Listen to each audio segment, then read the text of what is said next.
Tuesday. You know what that means?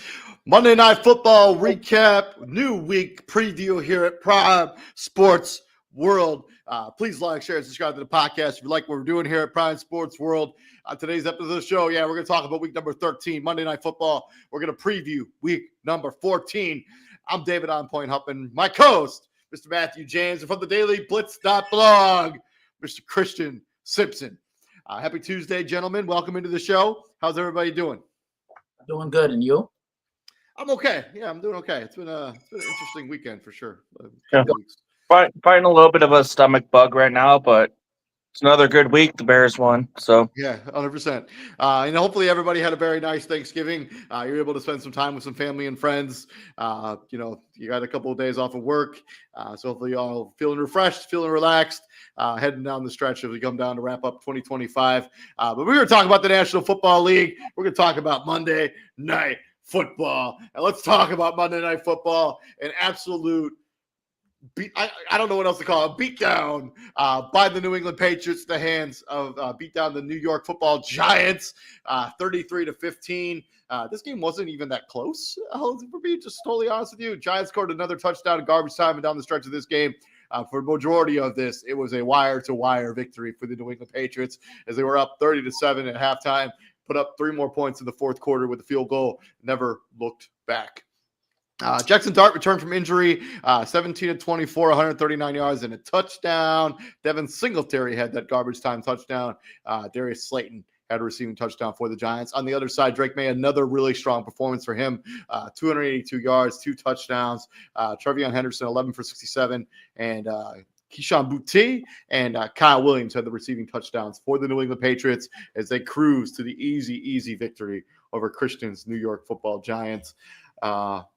And all the people are talking about. Let's bring TJ into the show. What's up, TJ? And also another thing people are big time talking about this morning or this afternoon is that Younghoe Koo field goal attempt where he just kind of like it was just strange. Dear Lord, like what? I'm still trying to figure out what happened there. I've been watching ESPN today, and I think the snap was bobbled, and then it caused the time to slow down. It just threw off Younghoe Koo's timing, and he was basically forced to abort the kick. But it looks strange. It was the reaction from Jackson Dart with that too. Yeah, it was just he's strange. Like, what the hell? Also, ESPN, can you just not keep your games on ABC? I don't understand why all of a sudden you pick random ass games to not show on the ABC, the network. It's just annoying to just me. This is a first world problem for just me. I get it. I get it, TJ. Or stop being cheap and just get a streaming service. No, I'm just gonna continue with the cheap route. We'll talk later because I gotta wait for you to watch it. But yeah, the Patriots win. Just give me some thoughts on this game, Christian. I'll let you have the floor. Yeah, I mean, New England did what they had to do. They were in cruise control. I mean, put the game away in the first half and just kind of chilled, kick their feet up in the second half. The Giants are just one big old bowl of suck. There's no other way to put it. The fact that they were on national TV, knowing they're nothing but trash bags is absolutely egregious and beyond me. But no, New England's rolling right now. They're 11-2. The last time the Patriots lost a football game was week 3 this year. Yeah, they won 10 against straight. the Pittsburgh Steelers. And in that game, I mean, they had 5 fumbles, so like a couple of them at the goal line. A game they could have easily won. Yeah, and I mean, look, how could you not be impressed with what Mike Vrabel's done? I mean, this is a Belichick 2.0 type of team. They're clicking on all cylinders. They're doing their job. They're staying focused on the task at hand. And now it's time to prove it when it matters most. We know they're going to be a playoff team. They're probably going to win the AFC East because Buffalo was just too inconsistent for my liking. And yeah, that's pretty much everything I have to say about it. I mean, on top of that, the Bills would have to win 3. The Patriots have to lose 3 games 3 in a row at some point down the stretch here. I just don't think that's going to be. I don't think that's going to be possible. Yeah. I mean, they've been one of the more improved teams in the league this year. I expected them to be good, and I always reference this to TJ all the time. What's up, TJ? I expected them to be good, but I didn't expect them to be this good. No, I just want motherfuckers to keep the same energy. Like what they do with the Bears. Who have the Patriots beat that's worth a damn? Are they frauds? I don't hear people calling the Patriots frauds. Do you hear people calling the Patriots frauds, Christian? I don't. No, David, do you hear people calling the no, Patriots frauds? no, I've No. seen it. I mean, look, the only win that really stands out to me from New England is when they went into Buffalo and beat the Bills on Sunday night. But no, I get the point that you're definitely making. And even that win is kind of looking like, is it a good win?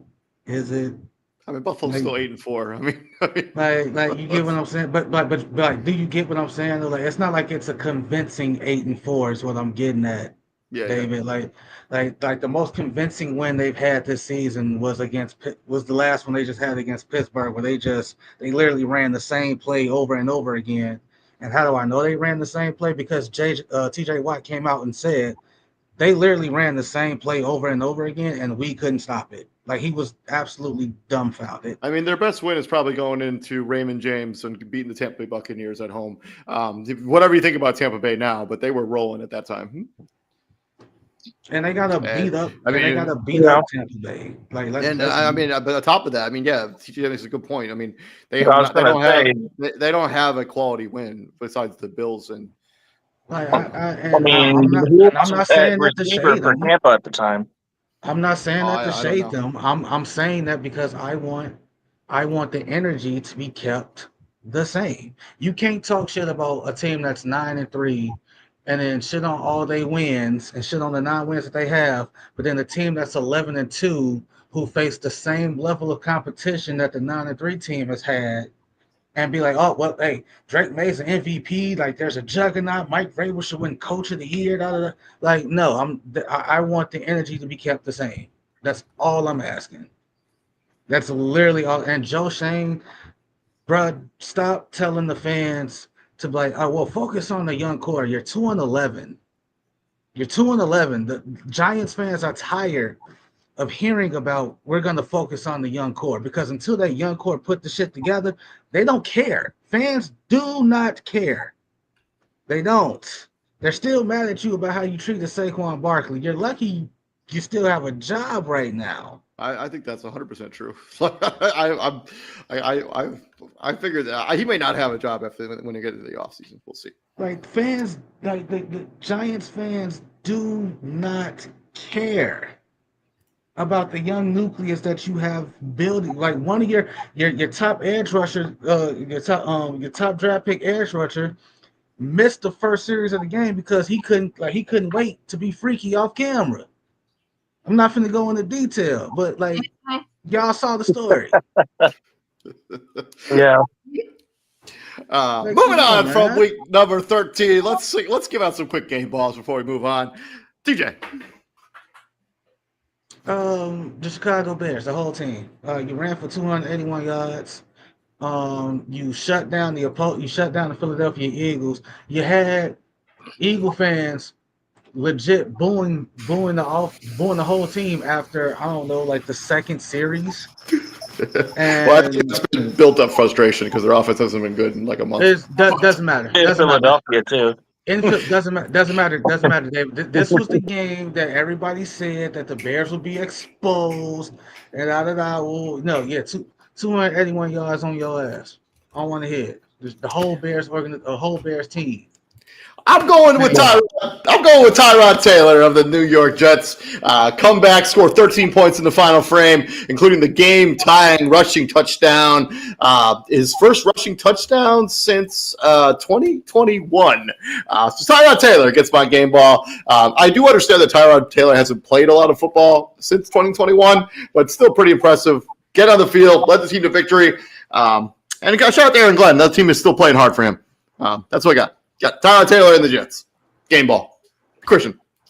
This one is bigger than football. Like, it has nothing to do with the stats, but I'm giving this to Alex Singleton of the Denver Broncos. A month after having surgery to remove a cancerous tumor, surviving testicular cancer. I mean, how could you not be inspired by that? I mean, I know everybody has their day-to-day struggles, and I know life can life, but if he can persevere and get through what he got through, I really believe that anyone can persevere and push through what it is that they have going on in their life. So, I tip my cap to Alex, just being on the field and surviving cancer. Yeah. Thoughts to him and his family and friends. Yeah. James, talk to me. That's awesome. I was going to be on the show last week, but I was busy with class and work and everything. And this week, to this point, I'm going to give 2 game balls, one to Ryan Poles. If it weren't for him, we wouldn't, have this kind of team out in the field for the Bears. I mean, we're down to our 7th linebacker. And we are 6 or 7 injuries on the defensive side of the ball, and we're shutting down Philadelphia on the road. That's impressive. And my other one's going to go to Dak Prescott and taking down Kansas City. And that's a huge game. 320, 2 touchdowns. Against probably getting to that desperate point for them, too. I mean, both of those teams. We're going to talk a little bit about it. I mean, we got some legitimate, what could be quote unquote must win for already kind of playoff games for certain teams this weekend. Speaking of which, starting on Thursday night football, neither of these 2 teams can afford to lose another game this season as they are both sitting on the outside looking in. Of course, I'm talking about the Dallas Cowboys going into Ford Field and taking on the Detroit Lions. There is not a hotter team in the NFL right now than the Dallas Cowboys. Going up against the Lions, they lost on Thursday night against the Green Bay Packers. Last time these 2 teams played was last season. Dallas hung up 47 points on the Detroit Lions in route to routing the Lions. What happens here in 2025? Christian, talk to me about it. Wasn't that the other way around? Got that wrong. That was the Lions. Yeah. My bad. Lions 47 to Dallas's 9. Yeah, I'm gonna need you to get that together. This is one that can really go either way. I love what Dallas is doing. I love how they're playing offense. They're establishing a running game. Dak, to me, is playing some of the best football I think I've ever seen him play. The Lions, the injuries are piling up. We said that around this time last year, but I think it's worse now. I think St. Brown left that game. He did not return. What's his status on? He's questionable right now, so let me see if he's practiced at all. And I know Laporta is still out. And another week on the IR. Yeah, the biggest mistake that I think the Lions could have made was letting Dan Campbell call the plays, because it just seems like everything's kind of gone downhill from there. I like Dallas on the road in a big game on Thursday night. Amon-Ra St. Brown, the sun god, did not practice today. Did not practice yesterday. He probably will not play in this game. Look, for the Lions to win this game, they're going to need a godly-like performance from Jahmyr Gibbs. They're going to have to run this offense through him, and Jameson Williams is going to have to step up. But when you don't have guys like Amon-Ra St. Brown and Sam Laporta, that makes things more difficult, because those are safety valves for Jared Goff. But I like Dallas, David. Yeah, I think I'm still gonna roll with the Detroit Lions. I think I think Jahmyr Gibbs has a monster game, and I think he goes into the phone booth and comes out and just wheels this team to victory. I do really liked what I've seen out of Dallas over the last couple of weeks. Their commitment to the run, giving Javonte Williams over 20 touches per game. But I think the Detroit Lions, I think they're gonna get this one. They're a better team than Dallas is right now. So are they? Detroit. TJ. Are they a better team than Dallas right now? I think so. I think so. Last few weeks now. To your earlier point, neither team can afford to lose a game. Technically, Dallas, if they do lose this one, this is it. They can't lose after this game. So technically, Dallas could afford to lose this one. They would just have to. That just means they have to win out down the stretch, which looking at the rest of their schedule, it's entirely possible. Seeing I think they still got to play Washington, and it's like, yeah, you can win out the rest of the schedule if you lose this game. Yeah, Vikings, Chargers, Commanders, Giants. I mean, those are all Yeah. winnable games. Yeah, very winnable. Yeah, Lions fans are that panic button is being hit right now, and they may not may not say it, but they are. They worried. They a little worried because the Bears are ahead of schedule, to the surprise of everyone, and you just lost Terrion Arnold for the season. Well, what's left of the season. And to Christian's point, like, it's worse this go around. Yeah, because last year you still had those guys on offense, right? You still had St. Brown, still had Laporta, so you could score. You just couldn't stop no damn body. This year, it's both sides of the ball. And I think they were really banking on Frank Ragnow coming back, and then for him failing that physical and like not being available for this team. Like, I think that's a big loss. Well, to me, it's not a big loss because one, he wasn't there to begin with. Yeah, but they need help with their offensive line. So, he, I understand that, but like, it's not a big loss because you went this far in the season without him already. Like, it's one thing if he was on the roster, then this should happen. Like, no, you've been with Frank Ragnow. You've been without Frank Ragnow 90% of the fucking season. Like, come on now. Like, it's like it's like what it's more of a morale killer than anything else.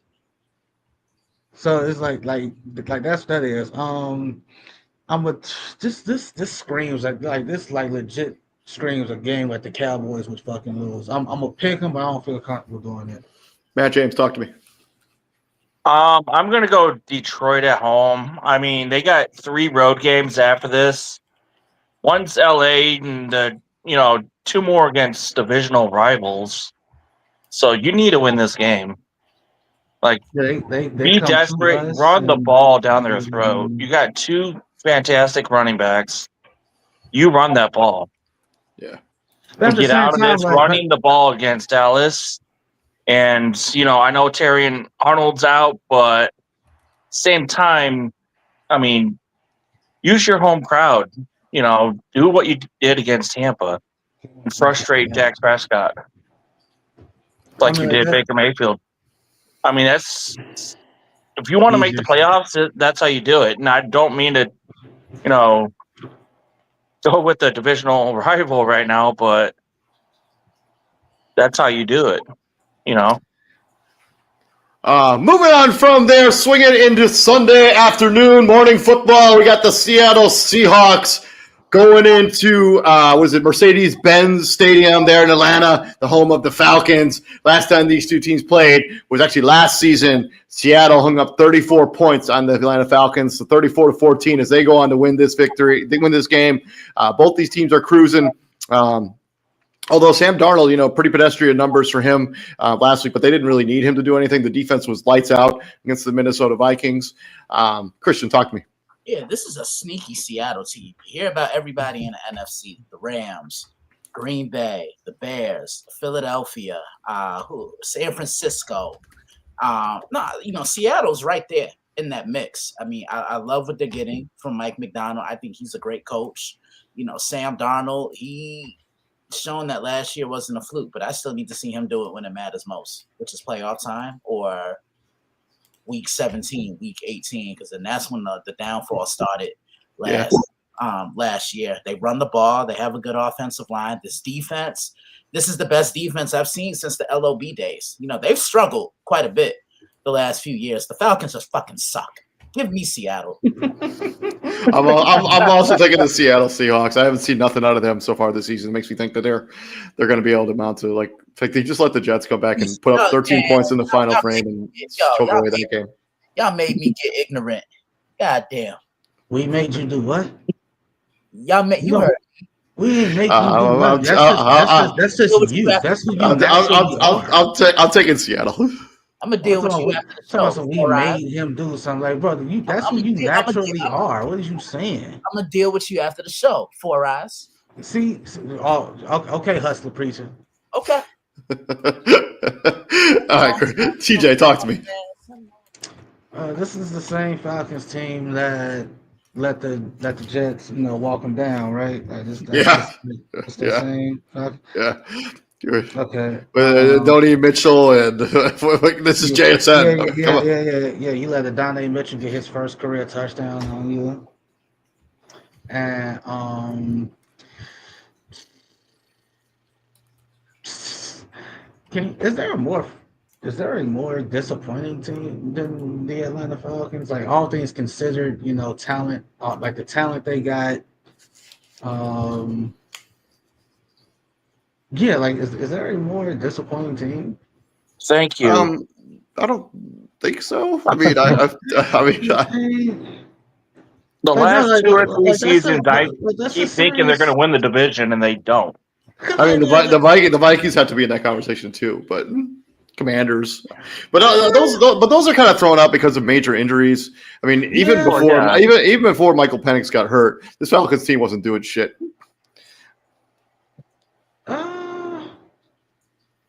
Yeah, like that's.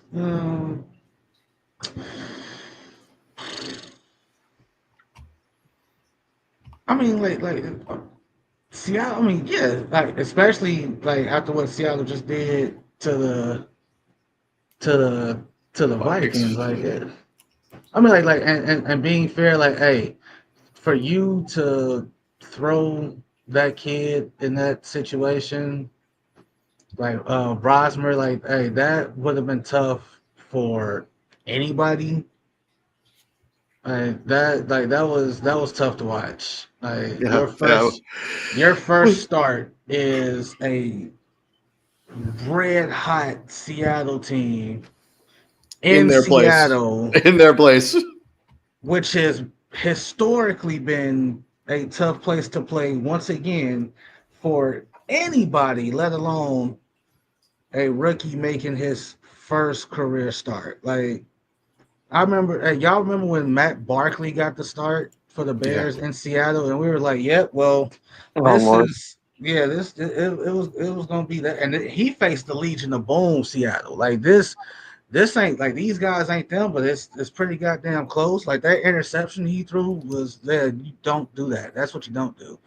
Seattle's gonna win this game, but the type of team that Atlanta is, like you said, like, Atlanta and Carolina are virtually the same team. Like, they'll do some good shit. They'll beat a team they ain't supposed to beat, and then they'll come out and lay an egg. So, like, Atlanta, you lose to the Jets, but would I be surprised if you beat Seattle come Sunday? No. Like, yes, I would be legitimately shocked. Like, that just screams the type of team you are. Like, Cam Newton said that about the Panthers. Like, did the Panthers play this week? No, they got a bye. No, they are on a bye, but they beat the Rams. Like, right, they beat the Rams. Like, they get this huge victory against who I don't remember who it was a few weeks ago, and then they just basically don't show up against the Niners, and then they beat the Rams. Like, all right, like, exactly. Like, that's just, yeah. I'm going Seattle, but I won't be surprised if Atlanta pulled a rabbit out the hat. Matt. Yeah, I'm going Seattle too. I mean, as I said, before, Atlanta's frustrating. They're supposed to be better than this. And as TJ said, they had that one quarter where they just lose it. I mean, they'll keep it close enough to, make it an interesting game, but they just lose it in one quarter. Give me Seattle and still win this one comfortably. I mean, they're desperate right now. Comfortably? But who's desperate? Well, they have LA and San Fran right next to them. I wouldn't say desperate. Like, desperate's not the right word. They need a win, though. I mean, every team needs a win, but well, yeah, but at the same time, he is right. I mean, right next to everybody else. I mean, because you could either be the 1 seed if you can, like, win out, or you can be the 7th seed. Like, there's the wide variety of possible outcomes when it comes to Seattle. All of the teams actually in the playoff picture right now, outside of Philadelphia and the Tampa Bay Buccaneers. I mean, any of those 7 teams or whatever it is, like you lose one game and you're out of the playoffs. Like, it's crazy. Yeah. Moving on from there, swinging into the AFC, and we go into Buffalo Bengals. We got Joe Burrow, who has returned, Josh Allen. Last time these two teams played was actually 2 years ago, and the Bengals got the better of them. Actually, they've won the last 2 times these two teams have played, and the series is currently tied 17-17. The Bengals seem to always give the Bills fits when they play against each other. What do we think happens here in 2025? TJ. Buffalo need this win. Like who was I talking? I was talking to my brother and my cousin, and my cousin Torian, love him to death. Big Joe Burrow fan. Call him Joey B. And he like, hey, don't let Joey B get in the playoffs. I'm like, man, Joey B is in a hole that he cannot climb out of. Like, it's gonna take a lot to go right. And now so far, he done got the help he needed so far, right? They beat Baltimore, Pittsburgh got their ass whooped, right? But you're still like 2-3 games back of them too. I mean, right? I mean, the Ravens are winning their division right now. They're 6-6, and so in theory, if Cincinnati was to win out, they could make the playoffs. But a lot still has to go their way. And also we're just ignoring the fact that their defense is atrocious. Is it literally abysmal? A crime against humanity.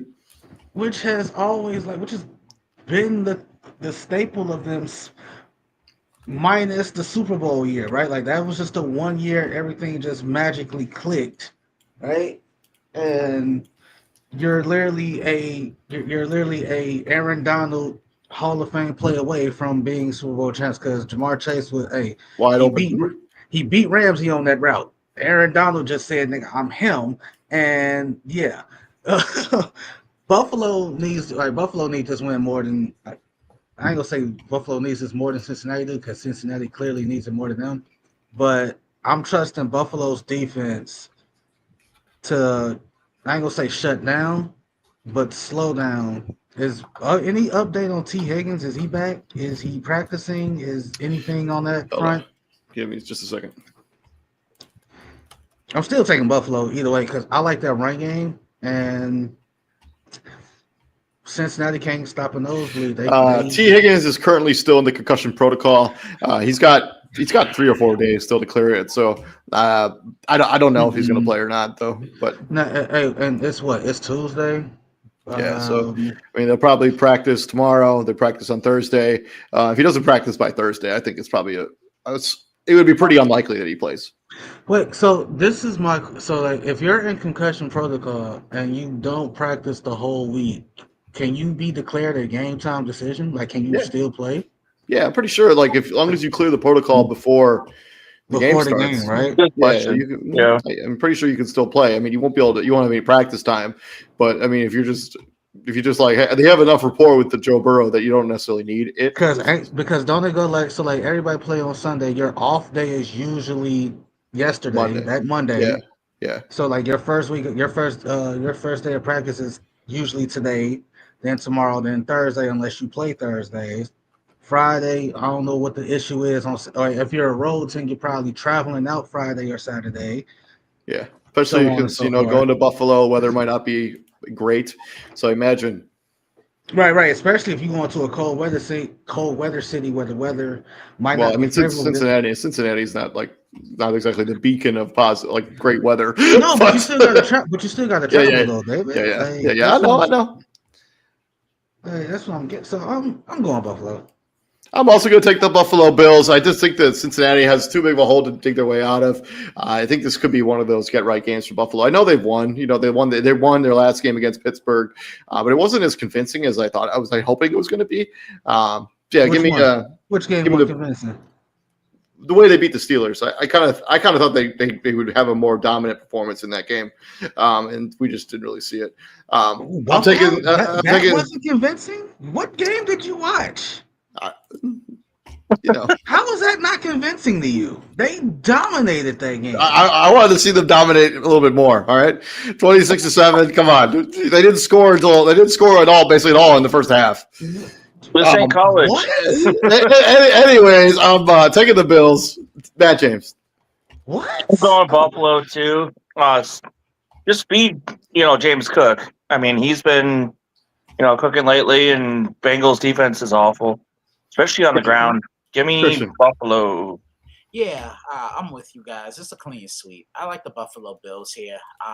Man, this would be such an exciting game if Cincinnati had that winning record. But I still think this has a chance to deliver as one of the best 1 o'clock games in that window. Joe Burrow, Josh Allen, and like you said, David, Cincinnati, they play Buffalo tough. I mean, they beat them This in the man playoffs. just said 250 yards on the ground wasn't convincing enough. Yeah, David, hold on, listen to me. I want all you.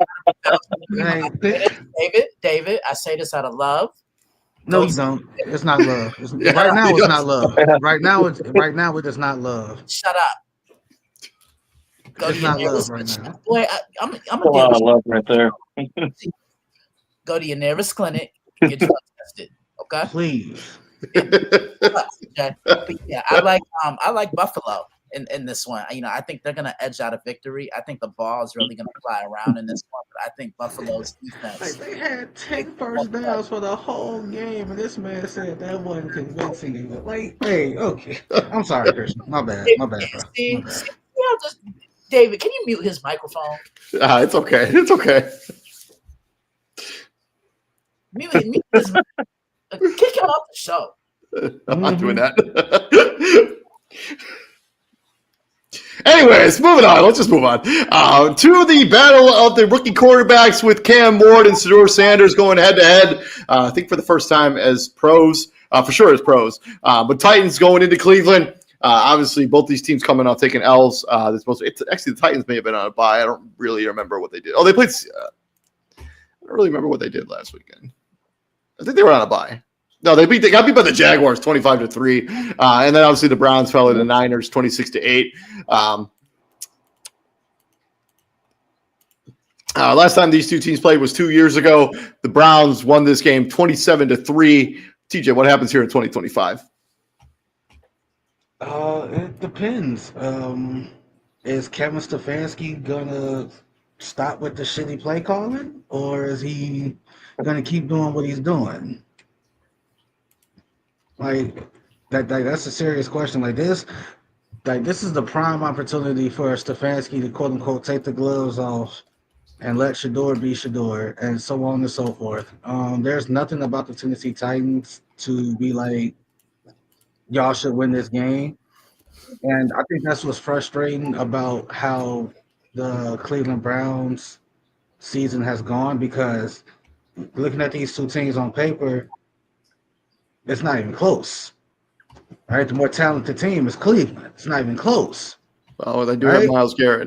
Any team that has Myles Garrett has an advantage there. Right, but I hate to say this, but they just lost what's his name? Defensive tackle Collins. They just lost him for the season, which is terrible. That fucking sucks. But yeah, Myles Garrett is gonna do Myles Garrett things. Again, he's Thanos. He's inevitable.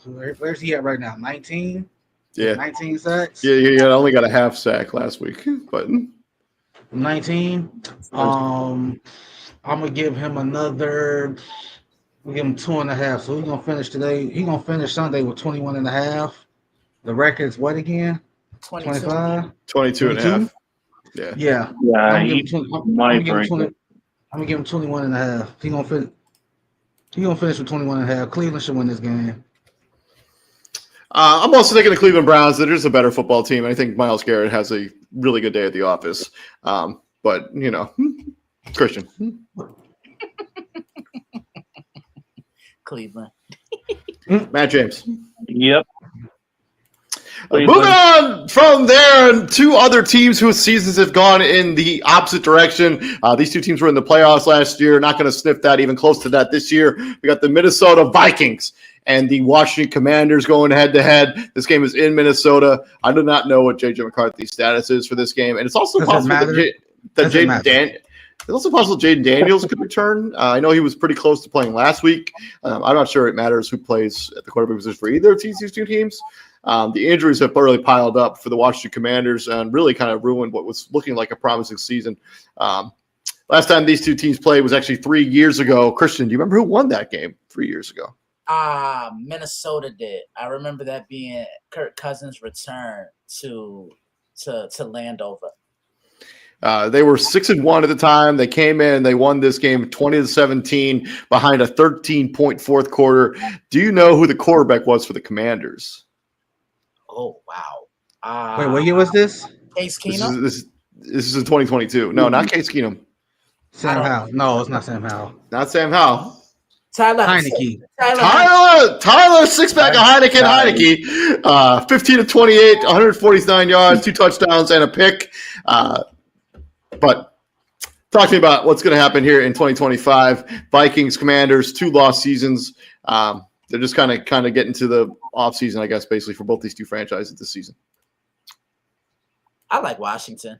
There's nothing I haven't really seen that I like from Minnesota, and Minnesota just needs to be good, faithful servants and trade Justin Jefferson.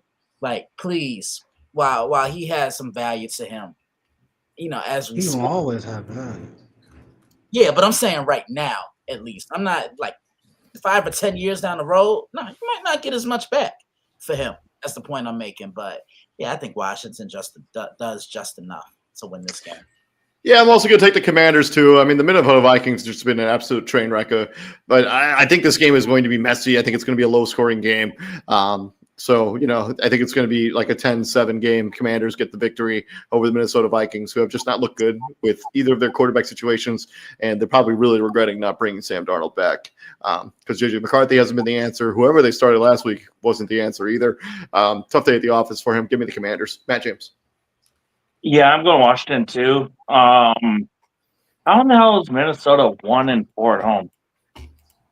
Like JJ McCarthy, they're that bad.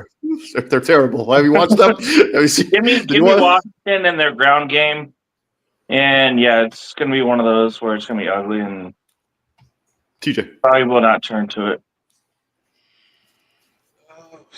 Yeah, I wouldn't wish this on my work. Hey, again, JJ McCarthy quarterbacking doesn't matter. If it's Jaden Daniels, I wouldn't bring him back. Like, what's the point? You don't need to. What's the point?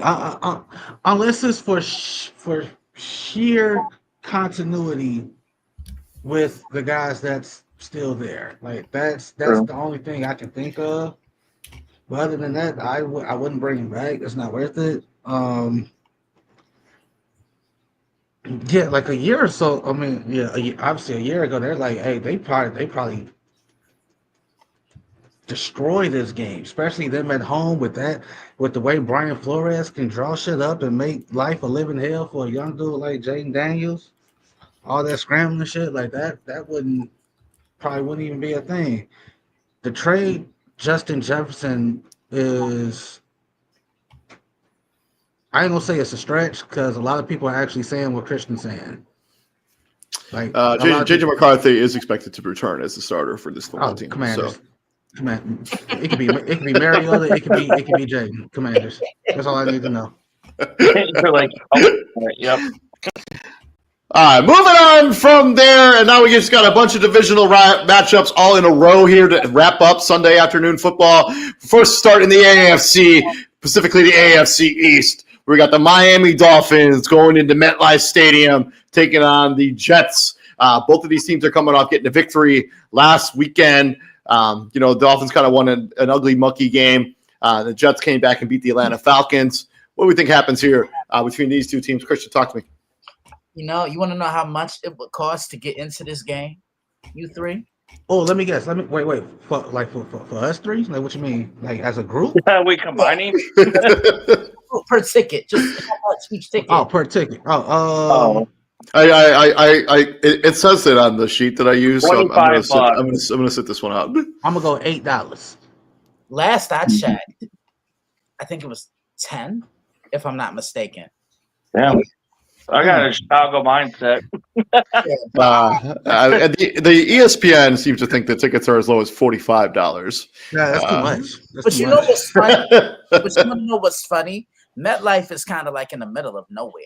Like it's across the street from a mall called the American Dream Mall. Think of the Mall of America, but the East Coast version of it. Like they got the water. Stephen A. Smith said it's a swamp. Huh? Stephen A. say it's a swamp. Like it's in the they don't know shit. So man, see, this is one of those where you could flip a coin, and I don't think you'd be wrong on who you choose. I'm gonna go Miami, but I wouldn't be surprised if the Jets won this game. I am going to take the Jets. I think, Tyrod Taylor's built some momentum there. I mean, I know the Dolphins beat the Saints, but that exactly wasn't a resounding victory by any stretch of the imagination.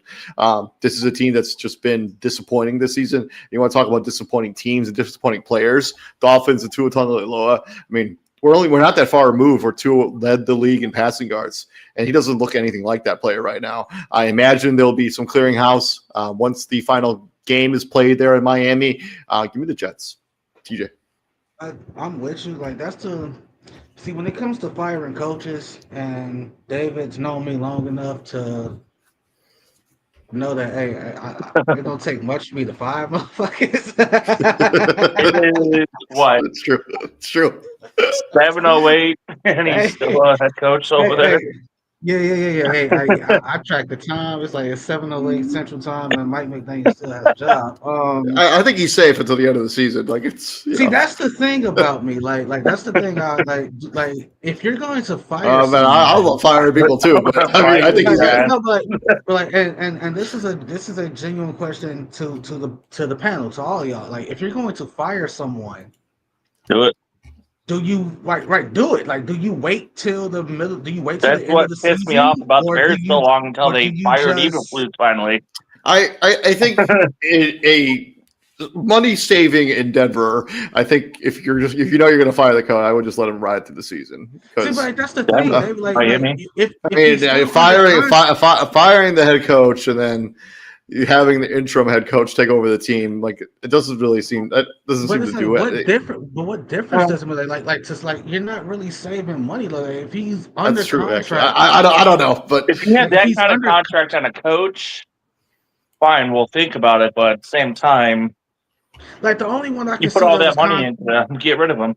The only one that I can see that's kind of like quote unquote in the stratosphere that Dave was talking about is like Matt Rule. Matt Rule got like a 6-year deal from Carolina and was fired after what, year 2? Something like that. Yeah, that's rough. So that's kind of different. And Matt, you brought up Eberflus. That was the first time ever the Bears fired a coach mid-season. So bingo. Yeah. So it took that many terrible, decisions to figure it out. So if you're Mike McDaniel, and I guess to an extent Aaron Glenn, like, because we don't know what's going to happen with Woody Johnson, like guy's a fucking nutcase. So like if you lose this game, if you're Mike McDaniel, you lose this game, like why wait till week 17 to be like, hey, you're done? Like, I just get rid of his ass right now. Like, first off, I would have fired him last year for mismanaging to a situation there. Like, bro, he suffered a concussion. We saw it. His fingers locked, and then you put him back out there literally 3 days later. Like, me personally, I would have fired him then. Because I think so. I think so too. I'm taking the Jets. I like their defense more. I like the Jets defense more than I like the Dolphins offense. I think they can make Tua's life a little rough now. You know what? Yeah, I'm gonna join y'all. Since you put it that way, I wasn't listening to you, TJ. I never did. Of course you were. Of course you were. Never do. But yeah, I like the Jets. Matt James. I'm gonna be the fourth. Give me the Jets. Miami can't win on the road. From the AFC East to the NFC South, we got the Tampa Bay Buccaneers welcoming in the Saints to Raymond James Stadium. Tampa Bay desperately needs a victory. After I know they won against the Arizona Cardinals, but 20-17. I think you need a surefire big time victory. That kind of stopped the bleeding a little bit for Tampa Bay. The Saints, Tyler Shook. It's just been a tough shredding it there. 2-10. Lost to the Dolphins last weekend. Christian, talk to me. Buccaneers, Saints, taking the Tampa Bay Buccaneers. All right. I mean, does anything else really need to be said? Tampa, the Saints are not good. Plain and simple. Only thing that's good out of New Orleans is that roster is trash. it really is. Have the day they deserve. Could have had Shador. TJ. I said what I said. Have the day you deserve. You could have had Shador. A certain coach was worried about some shit that he had nothing to pertain to. Yep. What he said. They could have had Shador. Tampa. Moving on from there, from the NFC South to the AFC South, and a matchup with big-time playoff implications as we have the Indianapolis Colts, who fell to the Houston Texans this weekend, going into Jacksonville, into Duval County, and taking on the Jacksonville Jaguars, who had a dominant performance against the Tennessee Titans, 25-3. It's just a tough day at the office for the Titans. Jags, Colts, Christian. Do I think I know what's coming here? David, man. Let's go. So someone else do it, motherfucker. 1, Whoa.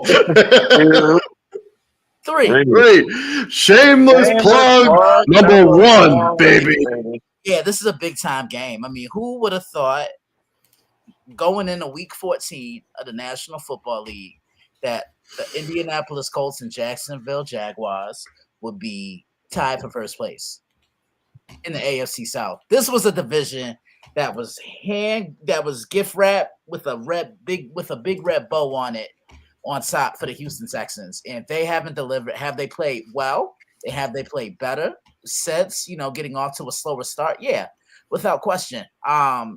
Indy, it's simple. You bottle up the run, you put the game in the hands of Jonathan Taylor, and you beat them.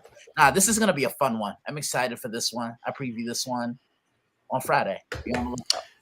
I'm going with the Jacksonville Jaguars. That defense has been big time. Trevor Lawrence has kind of been very meh so far this season. They seem to be really relying on the running game. The trade for Jacoby Myers has been an absolute godsend, as BTJ is having a terrible second season. I don't really understand why his regression has been what it is this season. I'll take the Jaguars. I think you forced Danny. I think you bottle up the running game. I think you forced them to use Danny Dimes to try to win this game. I don't think he can do it. Give me the Jaguars. TJ. No, when you're the only viable, I ain't gonna say I'm not trying to disrespect nobody on the Jags offense, receiving core like that. But I guess when you're game planning for them, the only one that really quote unquote concerns you is Brian Thomas Jr. And again, no Travis Hunter for the remainder of the season.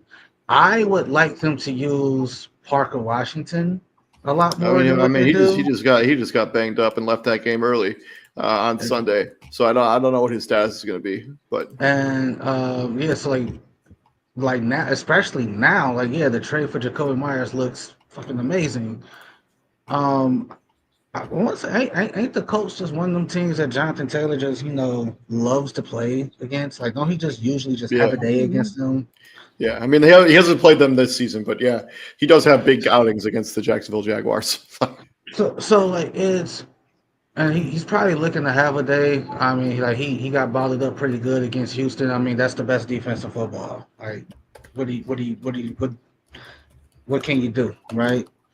That being said, the front he faced against Houston can't travel, can't just swap out and put Jacksonville Jaguars uniforms on and be like, hey, you're gonna see us again, huh? Give me the Colts. But I think it's going to be closer than what people anticipate. Give me the Colts. Matt James.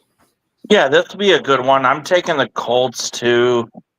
I just, believe in their ground game with Jonathan Taylor and being able to, control the clock, control the ball, and play, good defense.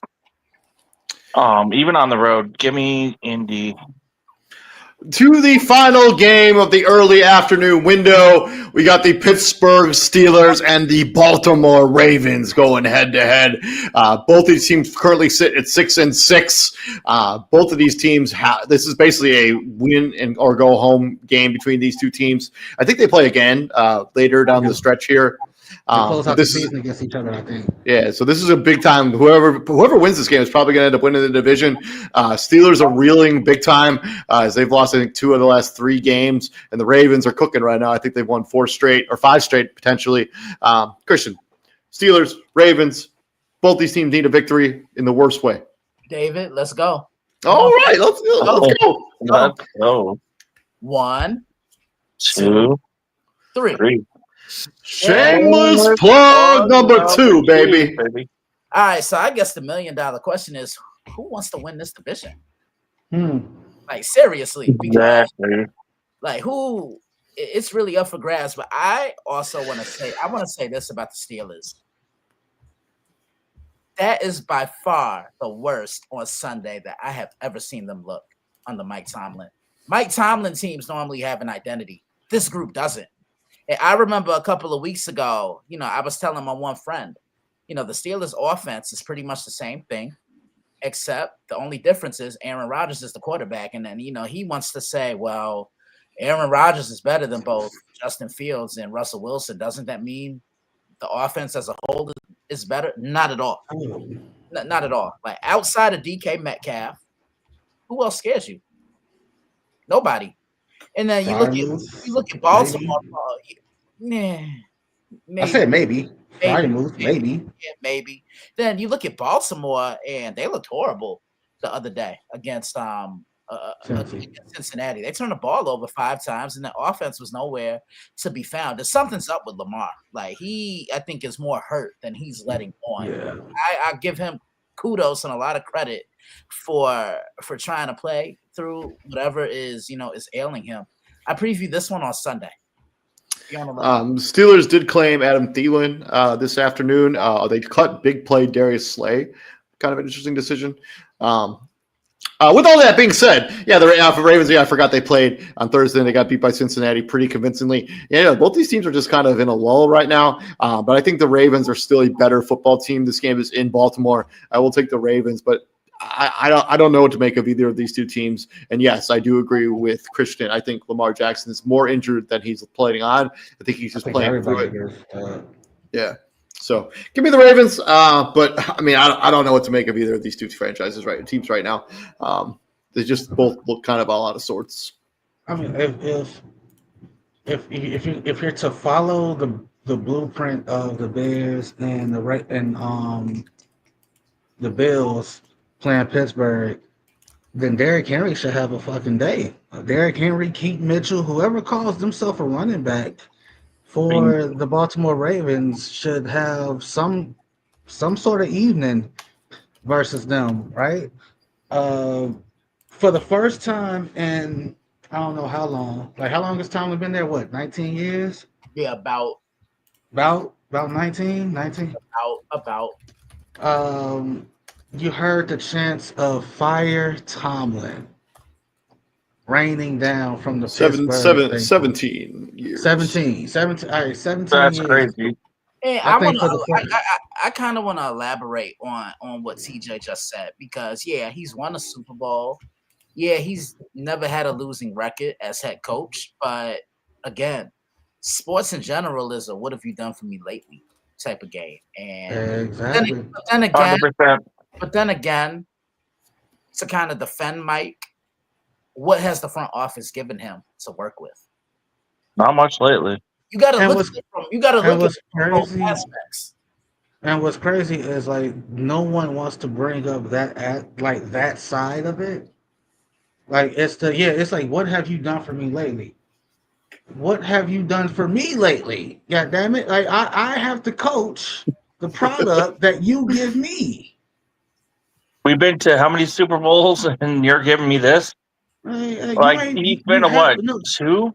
You haven't won a playoff game. I think, because Stephen A. brings this up all the time. You haven't won a playoff game coming up on 10 years. That's a whole decade, bro. Good Lord. last time they won a playoff game was when Antonio Brown got rocked over the Got middle. rocked. That Bonte Spur. That's Yeah. right. That Yeah. was about 10 years ago. Wow. That was about 10 years ago. I'm not exaggerating. Like that's been about 10. That And you had know to be. what? And you know what? I want to say this too. It may be time to start that kid, Will Howard. See what you can get out of him. You need some type of start. Actually, the last time the Steelers won a playoff game, it was against the Chiefs in 2017. They 10 beat years, them 18 to 16. Okay. 8 years. That's still a long time. 10 years, nigga. That's a long time. That's a long time. Yeah, it's a long Yeah. time. Anything Man. over 3 years is a long time. Like, come on, man. Like, hey, I'm picking the Ravens just on GP. Like, it's like five. You won five. You've won 5 out of your last 6. You've literally walked them down. This Man, this is that playoff game where the Steelers didn't score a touchdown and still won. Still won again. This is like the final season of Alex Smith, I think. Yeah, this was kind of like that. That was like, yeah, it's time, bro. It's time. Like you gotta go. But and like on this front, it's like Mike. It was crazy. Like Mike Tomlin says, like he shares the sentiment. Like he like yeah, we were awful. And Christian, you always bring this up. Like if they fire him, who's better out there at this point? God damn it, they'll take anybody because they feel like the team just needs that Something kind new. of shot. I think in the arm. they just need to shake it up a little bit. I mean, I think they've all become too comfortable with just, I'm Mike Tomlin. The Steelers are going to probably have a winning record, but we're not actually going to be relevant every season. Look at it like this too. I mean, last season and this season are similar in the way that you sign 2 quarterbacks way past their prime, and they're not delivering. Like, but to be fair, one kid never really got a prime, and they were 4-2 with that kid, and they just say we're gonna go to the old guy who's past his prime. So in a way, it's hey, have the day you deserve. Like no one told them to let Aaron Rodgers hold them hostage, right? Like they could have been like, you know what? Hey, what are we doing? Why are we waiting on you? Then another thing that's really making me mad with Aaron Rodgers is the simple fact of he's throwing his wide receivers under the bus. You never criticize to the media because that's just going to create a lot of locker room controversy. And this is why I always say he's not a leader and he never will be. You can pay a guy for his athletic ability all you want to, but you can't pay someone to lead. Thank you. Moving on from, Matt James, did you make your pick? I'm going Baltimore. Okay. Moving on from there into the late afternoon window, and we have the Denver Broncos, fresh up beating the Washington Commanders, going into Las Vegas, the Death Star, and taking on the 2-10 Las Vegas Raiders, who lost to Justin Herbert with just one hand. I'm taking the Broncos. Christian. Yeah. Matt James. Denver. TJ. You can't be you. Hey, fuck this game. Like you lost to a team who quarterback had one hand. Yeah. Terrible. Hey, Christian, what that old man be saying? Tenderism.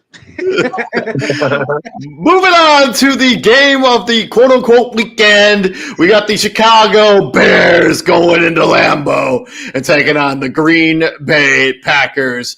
Bears sitting here at 9-3 atop of the division in the number 1 seed of the NFC, going up against Green Bay 8-3-1, right there on their heels.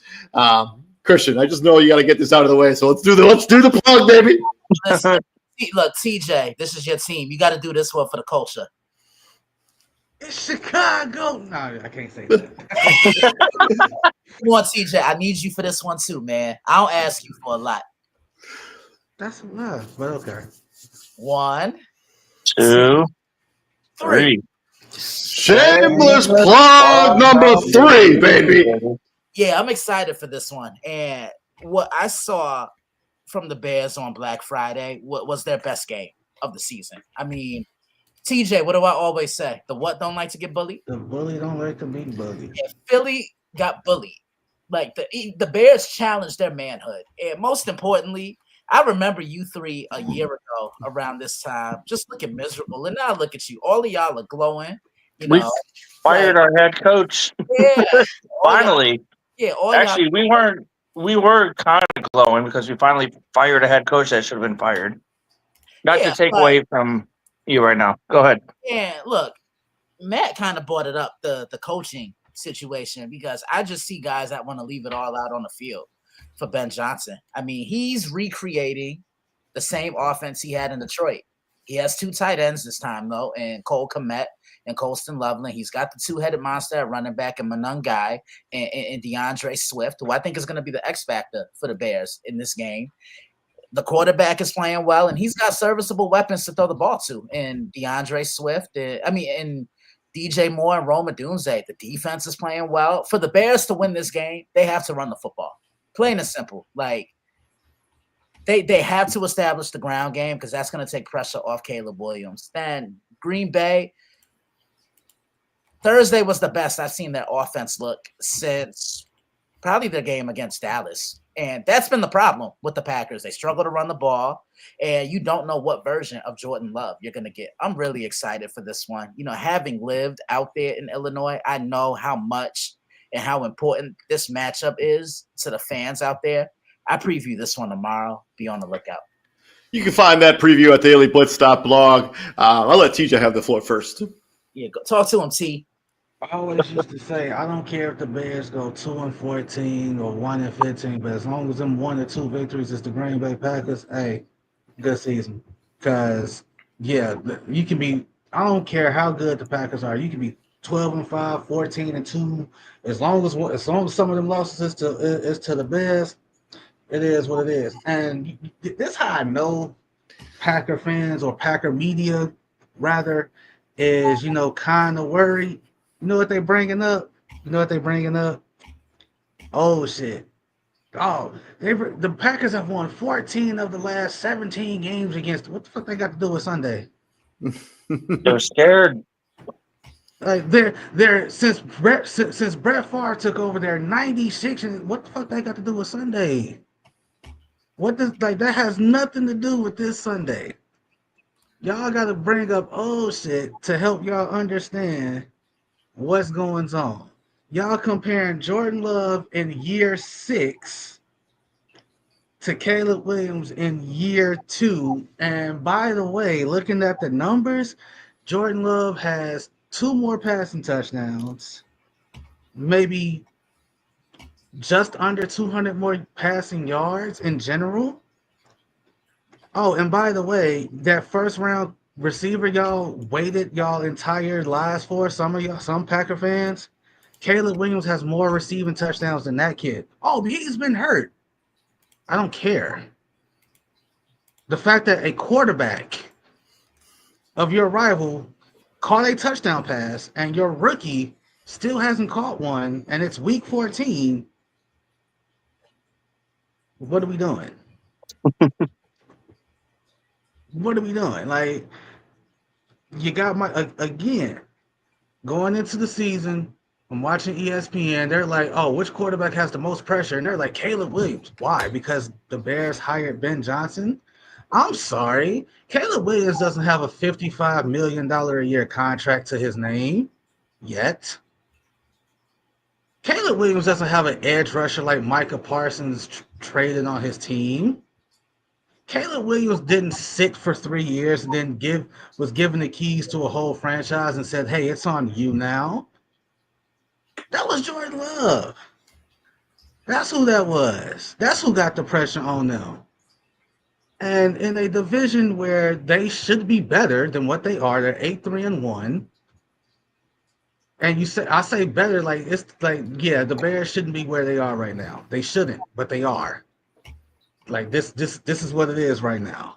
This was supposed to be between the Packers and the Lions. That's who was supposed to do the back and forth tit for tat, right?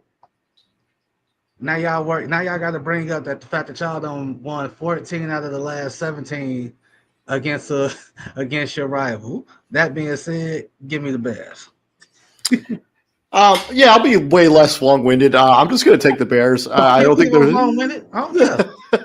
I don't think there are any stats or any kind of conversation. I think all that kind of stuff has been thrown out the window when these two teams play, because there just really is some seeded hate between these two franchises and these two fan bases. I will take the Bears. It's a homer pick. I'm just going to take the Bears. I think they're playing with house money. Nobody thought they'd be this good. They're way ahead of schedule right now, and they're playing better than the Green Bay Packers are right now currently. And the Packers, you look at the teams that they've beaten so far this season, they don't exactly have a stacked resume either. I mean, they haven't really played anybody either. I'm taking the Bears, but who knows? Matt James, talk to me. All right. You know, one thing I've been telling people, enjoy the ride. I mean, as you said, the Bears should not be 93 right now, but enjoy the ride because we're going somewhere. And you know what I say every week, gentlemen? Fuck the Packers. Moving on into the final game of the late afternoon window, we got the Los Angeles Rams going to Arizona into the big toaster and taking on the Cardinals. Rams obviously fell to the Carolina Panthers in a bit of a shocking upset where they were in the driver's seat of the NFC West. Now they have to continue. Now they have to basically. I know they can still win out and control their own destiny, but it's not as clear as it was before that game. Arizona, obviously, they didn't look good at all against. I don't remember who it was, but they didn't play well and they didn't win that game. TJ. Yeah, I feel bad for the Cardinals. Matthew Stafford had his worst game of the season. I also predicted that if he was to throw an interception, it would be against the Carolina Panthers, and lo and behold, he threw 2.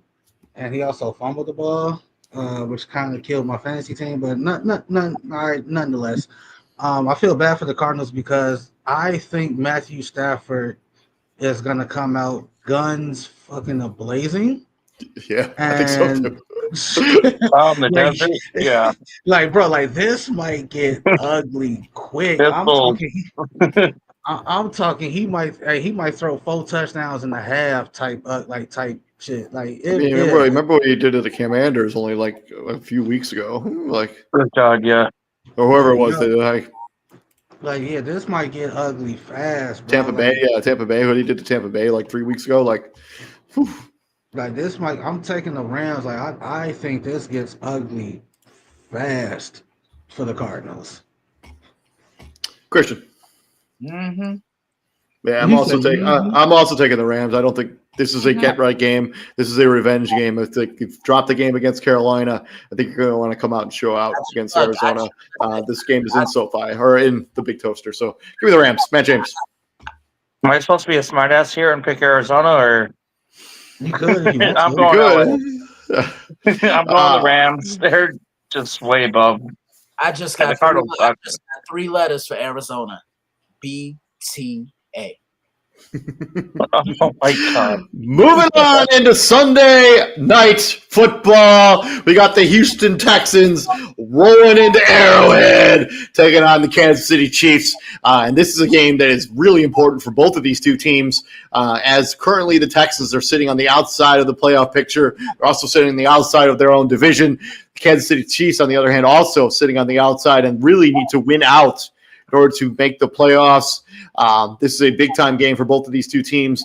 Texans obviously beat the Colts on Sunday afternoon, and the Chiefs lost to the Cowboys on Thanksgiving. Christian. Oh, man. This really is an important game for both teams. Houston, their defense has really been their backbone and their strength for their entire team this year. And CJ Stroud didn't look bad, but he didn't have to really do a lot against Indy on Sunday. But that Texans defense is fast, they're physical, and they could give Kansas City and Patrick Mahomes a lot of problems. And the thing with Kansas City, it's not their defense. Well, it was their defense last week when they played the Cowboys, but Mahomes did everything he could to keep them in that game. I think this is going to be a defensive struggle. I think this is going to be low scoring. I could see like the first team to 20 points winning this game. There was a part of me that wanted to take Houston, but Kansas City plays better at home. And it's under the lights. They've been here before. I'm taking Kansas City. I'm taking the Houston Texans. I think the defense there for Houston is big time. And we've seen this Kansas City offense struggle at times this season. Not as much since they got Rashee Rice back. But But this Texans defense, I think, is like on another level of any other defense in the NFL right now. Give me Houston. TJ. If this Texans defense, if they shut down the Chiefs, and then the Chiefs are already on the outside looking in, they lose this one. I think that can be pretty much the nail in the coffin. All she Oh, wrote. yeah. I think so. Yeah.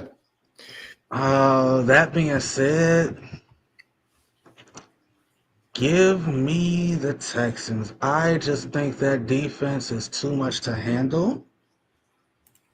I don't trust the Chiefs' offensive line to hold up long enough to buy Pat Mahomes enough time to we've seen it, right? I think Danielle Hunter, I think Will Anderson Jr., I think they have a day. The Chiefs, the right tackle. Juwan Jennings or Juwan Taylor. He's hurt. He's not good either, but That's true, but he's being hurt doesn't help. So yeah, give me the Texans. I'm picking with the Texans. I'm going, yeah. Matt James. I'm going Kansas City at home. It's going to be cold there at night, and I just take the weather games for those type of situations. Give me Kansas City. To the final game of the weekend, and we got the Philadelphia Eagles going into beautiful SoFi Stadium, taking on the Los Angeles Chargers. And Justin Herbert underwent hand surgery today. He's considered day-to-day for the Bolts and is expected to play against the Philadelphia Eagles, even after going under successful hand surgery this afternoon to stabilize a fracture in his left hand, like just crazy stuff. The fact that he was able to even play in that game against the Raiders or return to it is crazy. David, it's the Raiders. Someone with AIDS could beat the Raiders. But yeah, the Eagles obviously lost to the Chicago Bears on Friday, Black Friday, and the Chargers obviously beat the Raiders on Sunday afternoon. But we're swinging into Monday night. Christian, talk to me about it. Both these teams at 8-4. Probably a more important game for the Chargers than for the Eagles. But how do you feel about this? I mean, I think it's important for both teams, especially Philly, because you've lost 2 in a row. You were beat at your own game a week ago. You blew a 21-point lead the week before that. So you got to try to find some type of rhythm. And this isn't going to be easy because this is a very stingy, fast, and physical Los Angeles Chargers defense that flies to the ball. They swarm to the ball as a unit. You know, they play very well cohesively, and they get takeaways. I do like Philly, but they're going to have to earn it. The Chargers just aren't going to lay down. And, I mean, which version of the Eagles' offense is going to show up? Like, that right there is the million-dollar question. Last time these two teams played, the Chargers won this game 4 years ago, 27-24. I think that's going to be the similar result. The Eagles' offenses just look all out of sorts for majority of the season, especially over the last month. And I know they were winning some games here and there during that stretch, but they put up 21 points against the Cowboys and then weren't able to score at all in the second half. You get booed out of your own building while you're losing to the Chicago Bears on Friday, Black Friday. I'm going to take the Chargers. I am a little bit concerned about this Herbert injury. He didn't look particularly good after he returned to the lineup.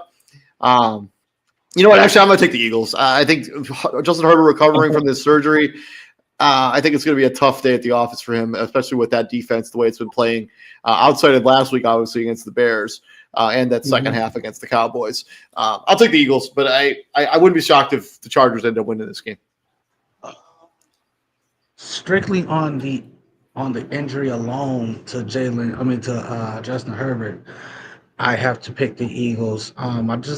He had surgery to fix it, so obviously he's not practicing. I don't think he's going to practice at all this weekend. Like David just said, he'll be a game time decision. Come Monday night. I'm taking the Eagles, but just a little nugget.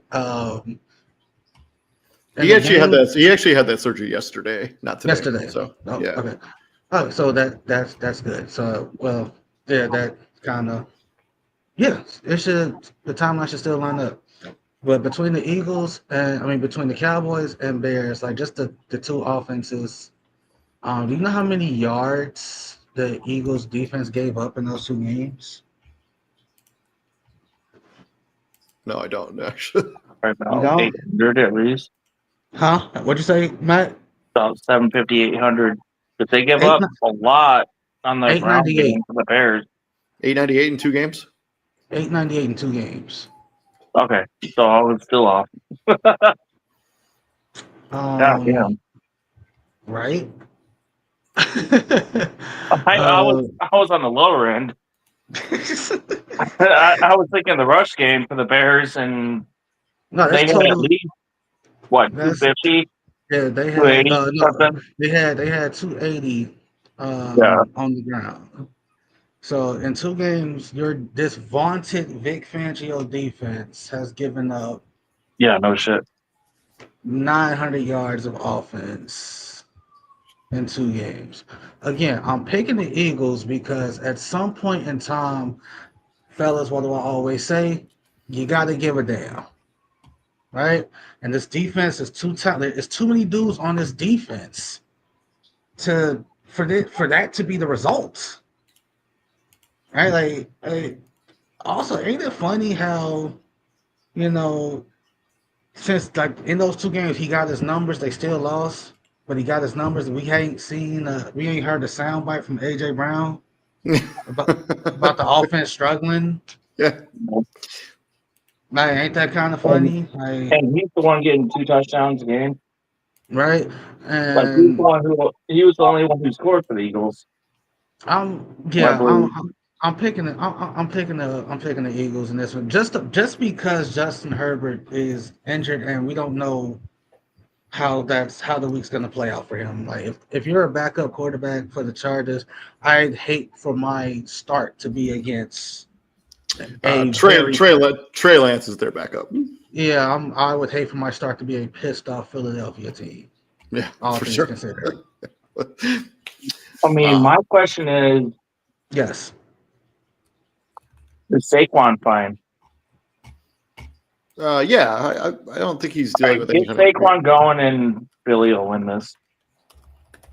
I mean, they got enough from the Pats game to get a couple in the air against the Bears, and we keep talking about Herbert and Chargers.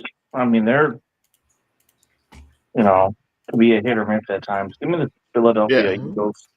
Yeah, 100%. Teams on a bye this week. We got the New England Patriots, the New York Football Giants, the San Francisco 49ers, and the Carolina Panthers. So thank you very much for checking us out here at Prime Sports World. Let us know what you think of our predictions down in the comments section. This has been our Week 13 Monday Night Football recap and Week number 14 preview. So thank you very much for joining us. I'm, of course, your host, David On Point Huffman. I'm joined by my co-host, Mr. T.J. Hopkins, Mr. Matthew James, and from the Daily Blitz blog, Mr. Christian Simpson. And gentlemen, what do we do here at the Prime, my friends? Bring the heat. Yes, sir. We bring the heat. We'll be back here tomorrow with Fantasy Football Weekly, and then on Friday with College Football Showdown. You want to miss any of that content? Stay safe and peace out. This has been Prime Sports World. Yeah, well, I don't have to worry about that too much here in California. But All right, guys, be safe. See y'all later.